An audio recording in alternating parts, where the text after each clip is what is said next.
ጤና ቤት ለቤት ሕክምና ነን። እንግዲህ ጤና ቤት ለቤት ሕክምና ቤት ለቤት ሕክምና ከምንሰጠው በተጨማሪ እንግዲህ ግንዛቤ እያስያዝን ነው። እንግዲህ ጤና ቤት ለቤት ሕክምና ብላችሁ ዩቲዩብ ላይ ግቡ። ዩቲዩብ ላይ ገብታችሁ ጤና ቤት ለቤት ሕክምና ብላችሁ ሰርች ስታደርጉት ይመጣላችኋል። ሲመጣላችሁ ያንን ሰብስክራይብ አድርጉ፣ ሼር አድርጉ፣ ላይክ አድርጉ ለሁሉም ሰው እንዲደርስ። እንግዲህ ፈንገስ ለማውራት ሞክሬያለሁ። ለየብቻ ለየት አድርጌ እያንዳንዱን ለማቅረብ ስለፈለኩ ነው።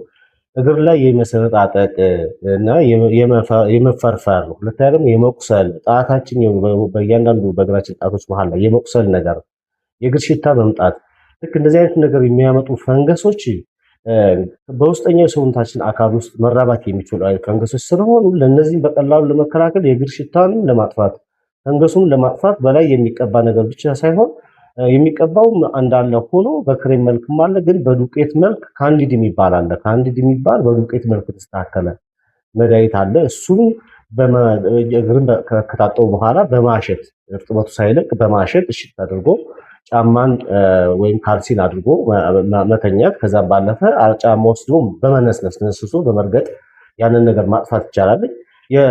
ሽታውን በዚህ መልኩ ብቻ ማጥፋት ሲቻል ግን የመቁሰል ነገር የሚያመጣ ከሆነ የውስጠኛው አካላችን ሰውነታችን ላይ ሆኖ እግራችን እየተሰነጣጠቀ እያሳከከ የመቁሰል ነገር የሚያመጣ ከሆነ ፍሎኮናዞል ይባላል። ፍሎኮናዞል 200 ሚሊግራም በቀን አንዳንድ ፍሬ እየተወሰደ ያኛውን ዱቄቱን ወይም ክሬሙን በመቀባት በቀላሉ የእግር ሽታና የእግር መሰንጣጠቅን የሚያመጡ ፈንገሶችን መከላከል እንችላለን። ቀጣዮችን ደግሞ እያንዳንዳቸውን ለየት ባለ አጥር ባለ መንገድ በደንብ አድርጌ ስለሚገልጽላችሁ ተከታተሉ። ዩቲዩብ ላይ ገብታችሁ ጤና ቤት ለቤት ሕክምና ብላችሁ ሰብስክራይብ፣ ሼር አድርጉ።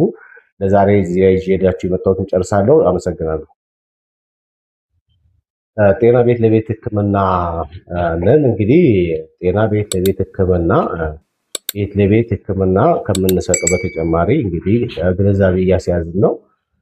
እንግዲህ ጤና ቤት ለቤት ሕክምና ብላችሁ ዩቲዩብ ላይ ግቡ። ዩቲዩብ ላይ ገብታችሁ ጤና ቤት ለቤት ሕክምና ብላችሁ ሰርች ስታደርጉት ይመጣላችኋል። ሲመጣላችሁ ያንን ሰብስክራይብ አድርጉ፣ ሼር አድርጉ፣ ላይክ አድርጉ ለሁሉም ሰው እንዲደርስ።